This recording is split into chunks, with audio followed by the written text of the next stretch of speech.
அனைவருக்கும் அன்பான வணக்கம். ஆய்வு கட்டுரையாக்கம் திருமதி ஜெயஸ்ரீ சதானந்தன். சங்க இலக்கியத்துளி 15. சங்ககால போர்க்களமான வெண்ணி பரந்தலை.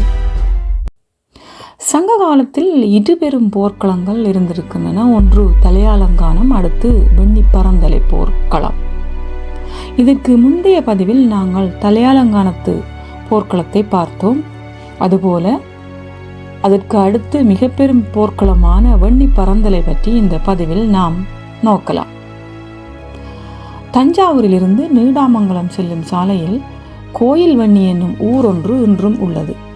இதில் வெண்ணிநாதர் அல்லது வெண்ணிக்கரும்போல்வர் என்ற பாடல் பெற்ற தலம் ஒன்று உள்ளது. இங்கு பெருவழி ஒன்று இன்றும் உள்ளது. இந்த வெண்ணி என்னும் ஊரிலேயே இந்த வெண்ணி பரந்தலை போர் நடந்ததாக வரலாறுகள் கூறுகின்றன.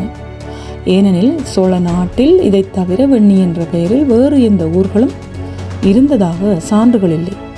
பரந்தலை என்பது பொட்டல்வெளி அல்லது போர்க்களம் என்ற பொருளாகும். வெண்ணி என்ற ஊர் பற்றி நற்றிணை 390 குறிப்புகள் இருக்கின்றன. வெண்ணி ஊர் வயல்களில் வெள்ளாம்பல் பூத்து கிடக்கும் என்று அதில் வருகின்றது.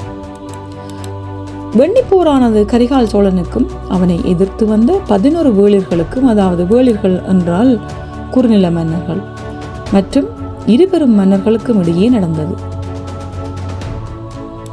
இதற்கு முந்தைய பதிவில் நாம் பார்த்த தலையாலங்கான போரானது வெளிப்பகைவர்களால் ஏற்பட்டது.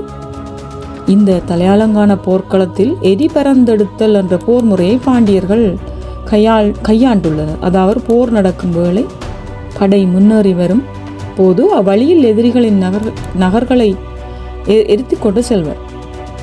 மக்கள் வெளியேறி செல்ல எதிரிப்படை முன்னேற முடியாது தடை செய்யும்.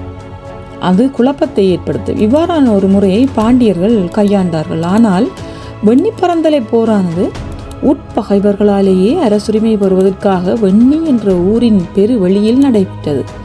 இதுவே அரசுரிமைக்காக நடந்த முதலாவது போராக கணிக்கப்படுகின்றது. இந்த வெண்ணி பரந்தலை போர் தலைவன் கரிகாலன். பொருநராற்று படைக்கும் பட்டினப்பாலைக்கும் பாட்டுடை தலைவன் சோழன் கரிகால் பெருவளத்தான். இவன் தாய் வயிற்றில் கருவாக இருக்கும் போதே இவனது தந்தை இறந்தான். ஆதலால் இவன் கருவில் இருக்கும் போதே அரசுரிமை பெற்று பின்னர் பிறந்தான் என்று பொருநராற்றுப்படை கூறுகின்றது. இளமையிலேயே முடிக்கு அரசனாகி நன்கு தனது நாட்டை ஆட்சி செய்து வந்தான். மிக பெரும் பகைவருடன் போர் புரிந்து இளமையிலேயே பெரும் பகைவரை கொன்றான் என்று இந்த இலக்கிய நூல் கூறுகின்றது. பகைவரின் வஞ்சகத்தால் இவனை சிறையில் அடைத்தார்கள். பகைவர் சிறையில் தீயை மூட்டிவிட அந்த தீ பற்றிய போது சிறையில் இருந்து கரிகாலன் தப்பி வெளியேறினான். இந்த முயற்சியின் போது அவன் கால் தீயில் கருகியது என்ற காரணத்தினால் கரிகாலன் என்ற பெயர் அவனுக்கு ஏற்பட்டது. இவன் காலத்திலேயே காவிரிக்கு கல்லணை கட்டப்பட்டது என வரலாற்று செய்திகள் கூறுகின்றன. சங்க கால போர்க்களங்களில் மிகவும் பேர் போன வெண்ணி பரந்தலையில் மிக பெரும் பேரரசுகளான பெருஞ்சேரலாதனுக்கும் சோழ மன்னன் கரிகால் பெருவளத்தானுக்கும் இடையில் நடந்த பெரும் போர் இது.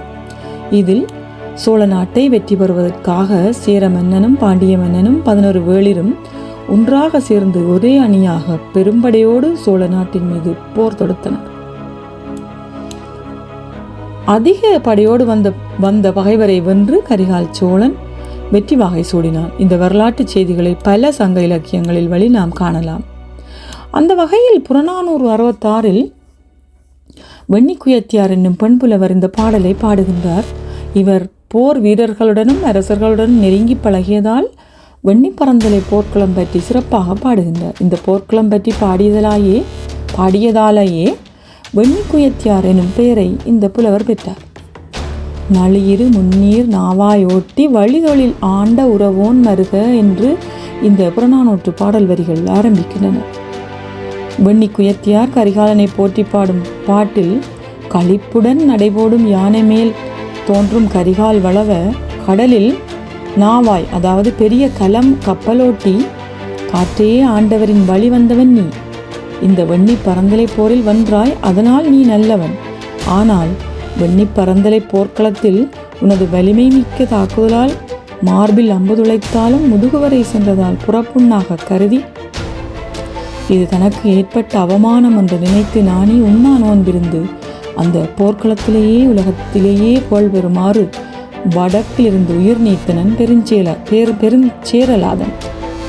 புறப்புண்ணாணி வடக்கிலிருந்து உயிர் துறந்த அவன் புறத்தே அம்பு ஏவி போர் முறை பிறழ்ந்த நின்னை காட்டிலும் நல்லவன் அல்லனோ அவன் என பயமின்றி வெண்ணிக்குயத்தியார் பாடுகின்றார். கரிகால் சோழனும் தன் இழி செயலை நினைத்து வருந்தினான். இதனால் வெண்ணிப்பரந்தலை போர்க்களத்தில் சோழன் கரிகாலனது வெற்றி முரசு கூட முழங்கவில்லை என்று கூறப்படுகின்றது.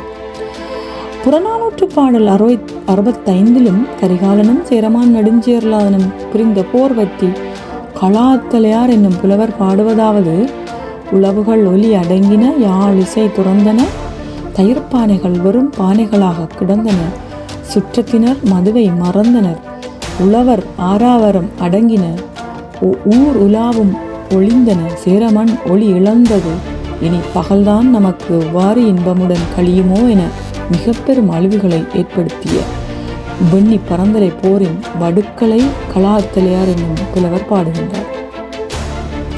இந்த வெண்ணி பரந்தலை போர்க்களம் கூட முள்ளிவாய்க்கால் போர்க்களத்தை கண்முன் கொண்டு வருகின்றது. ஒரு தலைமை பல பகைவர்களுக்கு எதிராக போரிட்டதையும் உட்பகைவர்களின் வஞ்சத்தையும் கூட எமது முள்ளிவாய்க்கால் போர்க்களம் கண்டது என்பதை நாம் அனைவரும் அறிவோம் அல்லவா? நன்றி, வணக்கம்.